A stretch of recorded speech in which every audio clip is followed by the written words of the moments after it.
आज के टाइम में क्लीन अप हर कोई कराता है, बट क्लीन अप क्यों कराते हैं, कैसे स्किन पे कराना चाहिए और कराने का क्या फायदा होता है, ये आपको कोई भी नहीं बताएगा। तो इस वीडियो के में आपको मैं बताऊंगी कि क्यों कराना चाहिए और कैसे करते हैं क्लीन अप, साथ ही साथ इसके फायदे क्या होते हैं। Welcome back my YouTube channel में लेके आ चुकी हूँ दोबारा से 30 डेज में ब्यूटिशियन कोर्स, जिसमें आज मैं आपको सिखाने जा रही हूँ कि क्लीन अप कैसे करते हैं और क्लीन अप के क्या क्या फायदे हो सकते हैं। तो चलिए बने रहिए। अगर चैनल पे नए हो तो सब्सक्राइब कर लीजिए, वीडियो एंड तक देखना, अच्छी लगे तो लाइक कीजिए, शेयर कीजिए। क्लीन अप क्या होता है? फेशियल होता है ना, उसका स्मॉल पार्ट कहते हैं हम क्लीन अप। कहते हैं कि हमें क्लीन अप करने के लिए क्या क्या चाहिए। सबसे पहले हमें एक बाउल चाहिए और बाउल में हमें पानी चाहिए। उसके बाद हमें टिश्यू चाहिए, हैंड बैंड चाहिए, ब्रश चाहिए और जो भी ब्लैकेट वाइटेड हमारे फेस पे होंगे उसको रिमूव करने के लिए ब्लैकेट रिमूवर चाहिए। और एंड देन उसके बाद आता है कि हमें क्रीम, स्क्रब, पैक, इन सब में से क्या नीड होती है, क्योंकि फेशियल किट में तो हमें प्रॉपर 6 स्टेप 12 स्टेप ये सब दिए जाते हैं, बट क्लीनअप कैसे होगा? फिर तो वही सेम आपने स्टेप उठाया और लगा में क्या क्या चाहिए सामान में जो यूज करते हैं। ये है क्लेंजर, ये मैंने निकाल लिया है, स्क्रब, क्रीम एंड पैक। ये जो मैं आपको क्लीनअप करके दिखा रही हूँ ये बेसिक क्लीनअप है, क्योंकि अभी जो हमारी क्लासेस चल रही है ये बेसिक टू एडवांस, जिसमें मैं आज सब कुछ इन सारी वीडियोस में आपको बेसिक से एडवांस तक लेके जाऊंगी। तो सबसे पहले हमें बेसिक आना चाहिए, तो बेसिक में मैं आपको पहले बेसिक क्लीन अप करके दिखाऊंगी। तो सबसे पहले हमें क्लाइंट को चेयर पे अच्छे से बैठाना है और उसके कपड़े ना गंदे हो, तो उसके लिए हमें एक टॉवल उनके नेक एरिया पे लगाना है। उसको भी आप ध्यान से देखिए कि हम कैसे लगाते हैं नेक एरिया पे टॉवल। तो आप अच्छे से एक एरिया मतलब एक साइड को लेके थोड़ा सा अंदर पिन कीजिए एंड देन जो नीचे का निचला हिस्सा होता है ना, इसको भी दूसरे साइड पे पिन कीजिए। तो ऐसे क्लाइंट के कपड़े खराब नहीं होंगे, ना वो गीला होगा, कुछ भी नहीं होगा। और फिर उसके बाद उनके हेयर खराब ना हो, ठीक है, ज्यादा ऑयली ना हो, तो उसके लिए हमें ये बैंड लगाना है। और बैंड हम इसलिए भी लगाते हैं कि क्लीन अप करते समय या फेशियल करते समय या ब्लीच करते समय जो हेयर्स हो वो फेस पे ना आए। तो ये भी तो हम अच्छे से इसे लगा देंगे। तो हमारे पास क्लाइंट आता है, कस्टमर, वो हमेशा मेकअप करके ही आता है, या फिर उनके फेस पे लिपस्टिक होगी, लाइनर होगा, मस्कारा होगा, नहीं तो कुछ ना कुछ तो उनका लगा ही होगा। नहीं भी लगा होगा तो भी हमें वो अच्छे से पहले रिमूव करना है। वो हटाएंगे नॉर्मल टिश्यू की हेल्प से और फिर उसके बाद हम क्लींजिंग करेंगे। क्लीनअप क्यों कराना चाहिए? क्लीनअप हमें इसलिए कराना चाहिए क्योंकि किसी किसी की स्किन पे डेड स्किन बहुत एक्सेस होती है, या फिर हमारे फेस पे पिंपल होंगे। और पिंपल क्यों होते हैं? जब डस्ट होगा तो पिंपल अपने आप आएंगे, तो उसको पिंपल ना आए, हमारी स्किन बहुत ही नॉर्मल रहे, ब्लैकेट्स रिमूवर, ब्लैकेट्स वाइटेड ना हो, तो इसलिए हमें क्लीन अप कराना चाहिए। फेशियल्स भी लेना चाहिए, बस एक फेशियल रिलैक्सेशन के लिए होता है और क्लीन अप एक क्लीनिंग के लिए होता है। तो हम अगर फेस क्लीनिंग के लिए कराना चाहते हैं तो हम क्लीन अप के लिए जाएंगे। क्लीन अप में जो फर्स्ट स्टेप है वो हम करने जा रहे हैं, वो है क्लीन अप में क्लींजिंग करना। और क्लींजिंग ये फर्स्ट स्टेप होता है हमारा, जो कि फुल फेस करके हम डेड स्किन या फिर जो डस्ट होता है ना उसको अच्छे से रिमूव करते हैं। क्लींजिंग होती है ये कम से कम 2 से 3 मिनट तक आपको फुल फेस अच्छे से डीप क्लींजिंग करनी है। अब हम इसको रिमूव करेंगे और रिमूव करने के लिए आप जो गुचड़ मुचड़ करके आप टिश्यू यूज करते हो वो नहीं करना है, बहुत ही प्रोफेशनल जेंटल तरीके से आपको यूज करना है। आप देखिए पहले 4 फिंगर पे आपको ऐसे फंसाना है अपने टिश्यू को और फिर अप्लाई करना है। अब हम करने जा रहे हैं स्क्रब। स्क्रब क्यों करते हैं?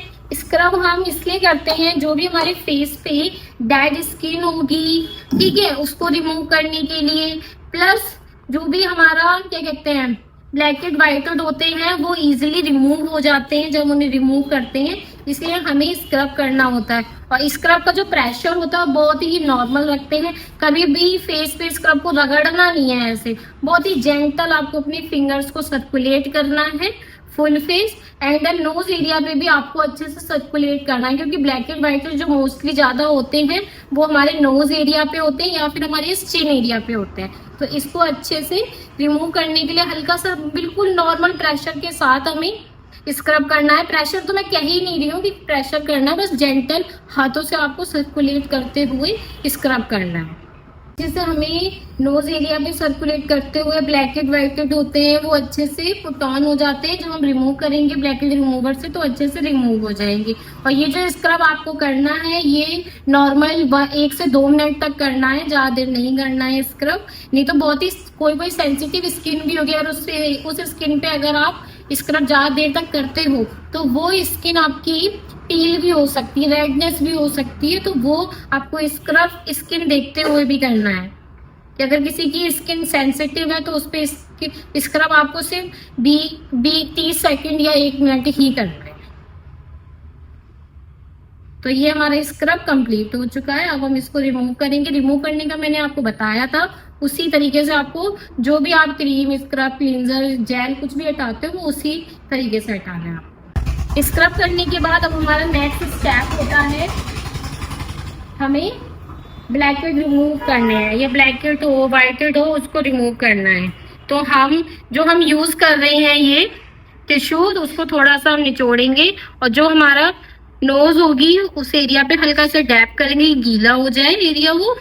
और फिर उसके बाद ये वाला एरिया यूज करना है हमें ब्लैकेट रिमूव करने के लिए या व्हाइटेड रिमूव करने के लिए। तो इनके व्हाइटेड है, ब्लैकेट नहीं है, तो हम व्हाइटेड रिमूव करेंगे।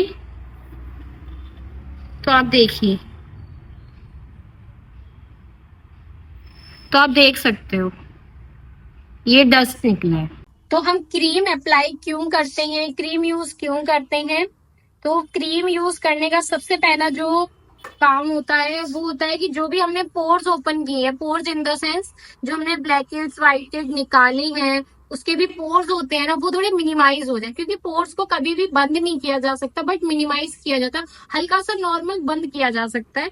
तो उसको करने के लिए हमें क्रीम एप्लीकेशन करनी है। तो फुल फेस पहले हम अच्छे से क्रीम लगाएंगे और इसी से फिर अच्छे से हम स्टेप पे थोड़ी देर मसाज देंगे। मसाज देंगे हम 10 से 15 मिनट की और क्लीन अप में देते हैं 10 मिनट की। तो आप देखिए मैं कैसे स्टार्ट करती हूँ। पहले फुल फेस मैंने अप्लाई कर लिया है एंड देन मैं नेक एरिया से स्टार्ट करती हूँ। हल्के हल्के प्रेशर बढ़ाते हैं। अभी प्रेशर मेरे हाथों पे बिल्कुल भी नहीं है।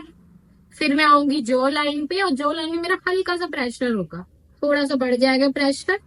प्रेशर बढ़ाते हुए हम आएंगे चिक एरिया पे। चिक एरिया को हल्का सा सर्कुलेट करते हुए बहुत ही स्लो मोशन में हमें हाथों को घुमाना है। घुमाने के बाद हम लिप एरिया पे आएंगे। इस पे जो हम 8 बनाते हैं ना उसकी तरीके ये स्टेप घुमाना है हमें, ये 8 बनाना है। 8 बनाने के बाद हम हल्का सा सर्कुलेट करके इस एरिया पे प्रेशर देंगे। प्रेशर देने के बाद अब इन दोनों फिंगर्स को अपर लिप और लोअर लिप की हेल्प से हम ऊपर नीचे हल्के से प्रेशर के साथ घुमाएंगे। और घुमाने के बाद फिर हम आएंगे नोज एरिया पे और फिर नोज एरिया पे भी हम अच्छे से सर्कुलेट करेंगे क्योंकि ब्लैक एंड व्हाइट थे, उसके जो भी पोर्स है मिनिमाइज करने हैं। तो उसके लिए हमें अच्छे से प्रेशर नहीं देना है, नॉर्मल प्रेशर के साथ हम सर्कुलेट करेंगे। एंड देन आई एरिया पे आएंगे। अंडर आई एरिया पे आप बिल्कुल भी प्रेशर नहीं दोगे नॉर्मल से, और फिर फोरहेड पे आएगा। फिर हम इस फोरहेड एरिया पे हम जितना चाहे उतना प्रेशर देके मसाज कर सकते हैं। जो भी हमारा क्लाइंट होता है वो हमेशा जो रिलैक्स होता है वो फोरहेड एरिया पे प्रेशर देने पे और मसाज करने की वजह से ही होता है। तो आपको ये पॉइंट बहुत ही अच्छे से सर्कुलेट करना है और क्लाइंट को रिलैक्स करना है। फिर हम हल्का सा वाइब्रेशन देंगे अपने हाथों की हेल्प से और ईयर के पास जाएंगे और वहां पे भी हल्का सा प्रेशर देंगे। यहाँ आप प्रेशर दे सकते हैं। सेम आपको ये सारे जो स्टेप है ये कम से कम 2 से 3 बार सेम आपको दोहराने हैं। ऐसे ही आपके 10 से 15 मिनट निकल जाएंगे एंड देन फिर हम उसके बाद पैक लगाएंगे। तो अब हमने ये मसाज भी स्टेप कंप्लीट कर चुके हैं। अब इसके बाद आते हैं 4th स्टेप पे जो है हमारा पैक। अब पैक भी ये हम कैसे अप्लाई करेंगे, हल्का सा पानी टच करके आप इसको अच्छे से मिक्स करेंगे और मिक्स करने के बाद जैसे मैंने आपको D10 पैक सिखाया था ना कैसे लगाते हैं, सेम आपको उसी तरीके से अप्लाई करना है पैक को। पैक हमेशा बालों की जो हमारा हेयर डायरेक्शन होता है उससे उसी डायरेक्शन में हमें पैक अप्लाई करना होता है। पैक हमेशा अपर डायरेक्शन में अप्लाई करना होता है। अब आप लोग सोचोगे कि सब कुछ बता दिया बट पैक क्यों लगाते हैं ये तो बताओ।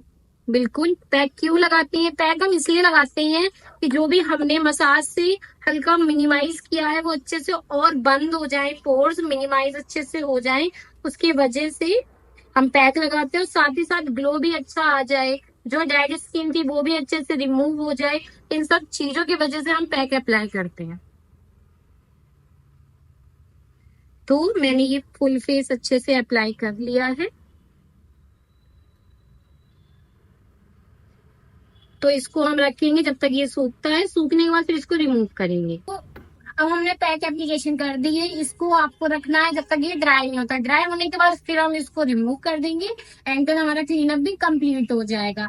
तो साथ ही ये वीडियो में आपको कैसी लगी आप मुझे ये भी बताइए। नेक्स्ट कौन से टॉपिक में आपको वीडियो चाहिए आप वो भी मुझे कमेंट्स में बता सकते हैं। चैनल पर नए हो तो सब्सक्राइब कीजिए। Thank you for watching my video.